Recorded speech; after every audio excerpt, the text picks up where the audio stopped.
A 8 de agosto de 1444, chegou a Lagos o primeiro carregamento com 235 escravos africanos. À sua espera estava o próprio infante Dom Henrique e muita população curiosa que assistiu à dramática distribuição dos cativos. Apartando-se os filhos dos padres e as mulheres dos maridos e os irmãos uns dos outros, as madres apertavam os outros filhos nos braços e lançavam-se com eles de bruços, recebendo feridas, com pouca piedade suas carnes, por lhe não serem tirados.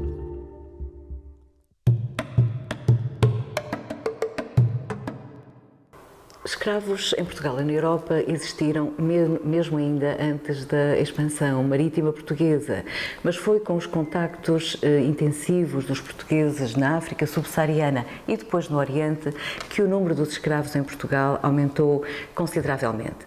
Esses escravos e escravas eram maioritariamente africanos, mas também existem outras de origem oriental, a que chamavam chinos, japões, bielos ou javaneses.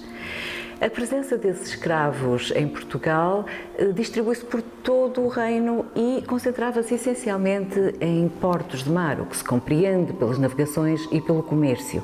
Para além de Lisboa, está documentada uma presença significativa de escravos no Algarve, mas também no norte do país, em Vila do Conde, em Lessa, no Porto e depois mais para o sul, em Setúbal, por exemplo, em Évora e alguns dos outros portos algarvios.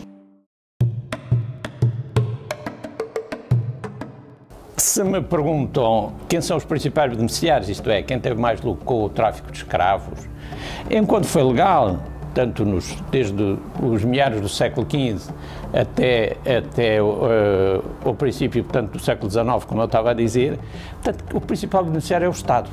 É o Estado, porque é o Estado que cobra impostos sobre a saída de escravos dos vários portos africanos, seja Cabo Verde, São Tomé, Angola, e como em geral não tem meios para esse tipo de cobrança de uma forma eficaz, arrendam, são chamados contratadores, que arrendam esses direitos de saída. São estes contratadores que não só cobram esses direitos, são também eles os principais traficantes. Os escravos começaram a chegar em força, em grande, a Portugal a partir do século XV, de meados do século XV, sobretudo através de Lisboa, desde os finais do século XV e da Casa dos Escravos, e esses escravos eram depois, esses homens e mulheres, depois de avaliados, eram depois vendidos a todo um conjunto de proprietários, de senhores que os adquiriam, senhores esses que ocupavam na sociedade portuguesa lugares socialmente relevantes, nomeadamente participavam no empreendimento da expansão, eram nobres, estavam ligados ao grande comércio e ao comércio menos grande também, eram religiosos, muitos religiosos adquiriam também escravos, nomeadamente religiosos dos conventos para os trabalhos nos conventos, e há toda uma população portuguesa que é efetivamente proprietária de escravos. Geralmente o número de escravos variava de 1, máximo 5, e todos aqueles que possuíam mais do que 5 escravos, 7, 9 e por aí acima, eram geralmente grandes proprietários de escravos, sendo que os escravos lhes conferiam uma dimensão social e económica particularmente relevante.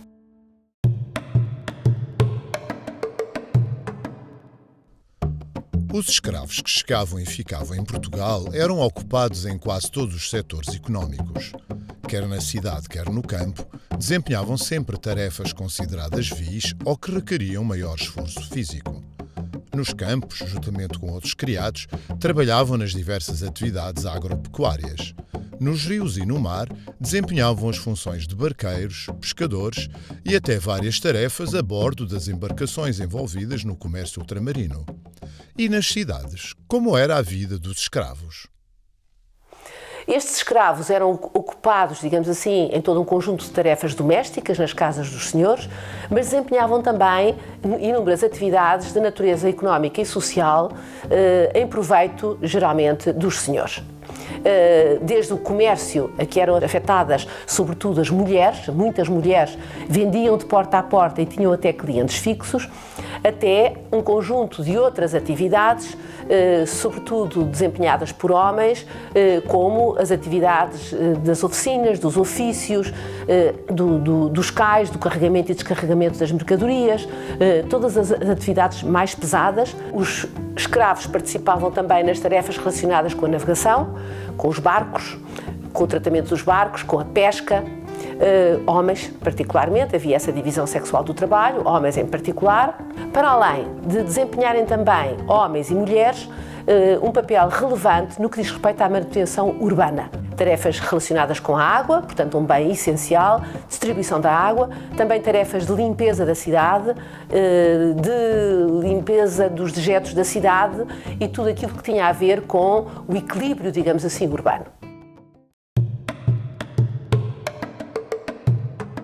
O escravo poderia deixar de o ser quando o dono lhe concedia a alforria, que podia ser, enfim, a título gratuito ou contra o seu valor em dinheiro. Teoricamente, o liberto, portanto o escravo que tinha sido alforriado, passava a ter todos os direitos de uma pessoa livre. Acontece que, na realidade, isso não sucedia, na medida em que ele ficava excluído da maior parte dos empregos de prestígio, cargos oficiais, integração em associações como a maior parte das confrarias. Os libertos organizavam confrarias próprias. Confrarias essas que, para além de terem as funções que eram extensivas a todas as outras confrarias, de natureza religiosa, serviam também como forma de convívio, de identificação da comunidade negra de uma determinada localidade e também de afirmação da própria comunidade na sociedade, que incluíam o direito dessas confrarias interferirem na libertação de escravos que fossem membros dessas confrarias, que fossem confrades. A primeira confraria de negros que apareceu em Portugal foi nos meados do século XV em Lisboa, na Igreja de São Domingos, e a partir daí irradiaram pelo país todo. Essas irmandades ou confrarias organizavam festividades, quer no dia festivo principal da própria associação, que normalmente era no último domingo de outubro, e essas festividades incluíam danças e toque de instrumentos musicais de características africanas. Para as festividades das suas irmandades, escravos e libertos arrecadavam fundos através de peditórios animados por música e dança. Muito apreciados pelos seus dotes rítmicos, tinham um papel de relevo em cerimónias na corte, participando também nos serões de nobres e fidalgos e em festas populares. Já nas touradas, o negro era objeto de troça, representando desde os inícios do século XVIII quadros cômicos durante os intervalos.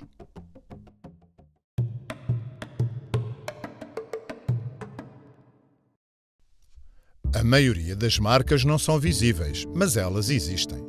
Uma pode até ser surpreendente: o ADN dos portugueses. Nós importamos no nosso património genético atual uma fração significativa do nosso genoma, desculpe o palavrão, que é de origem subsaariana, do sul da África negra. Não pode ter sido há muitos séculos, ou seja, não podemos responsabilizar muito os romanos por isso. Várias coisas que são tecnicamente difíceis de transmitir aqui, mas há várias coisas que nos fazem pensar que foi realmente muito recente, um horizonte que não poderá ter mais de 500 anos. Portanto, tudo bate certo para que esses genes que andam por aí tenham sido fruto da escravidão. E E isso justifica também a forma como esses dados foram tratados e foram anunciados em termos da comunicação social, em que se dizia que Portugal é o país da Europa que tem uma presença mais significativa do ponto de vista genético da população negra. Outras marcas estão espalhadas pelo país, mesmo quando não são evidentes. É muito interessante percorrer a toponímia dos lugares à escala do país e não só nas cidades e encontrar efetivamente as marcas dessa presença. Se nós percorrermos, por exemplo, a cidade de Lisboa, nós vamos encontrar um conjunto importante de lugares onde é possível escrever a história destes africanos em Portugal. O bairro do Mocambo, por exemplo, em Lisboa, o bairro africano da cidade, que fica naquilo que é hoje a Madragoa. Há depois, por exemplo, largos que ainda hoje estão marcados pela presença africana, como, por exemplo, o Largo de São Domingos, ao pé do Rossio e a zona ali do Rossio. O Rossio era um espaço de encontro e um espaço também onde os africanos procuravam fregueses, como se dizia na altura, clientes para os seus trabalhos. Todo um conjunto de lugares onde é possível, efetivamente, encontrar, não olhando, não visivelmente hoje em dia, mas conhecendo através da história e através da memória que existe, essas marcas dos africanos que ao longo dos séculos chegaram a Portugal, se integraram na sociedade portuguesa e ajudaram a construir Portugal.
Ele que manda.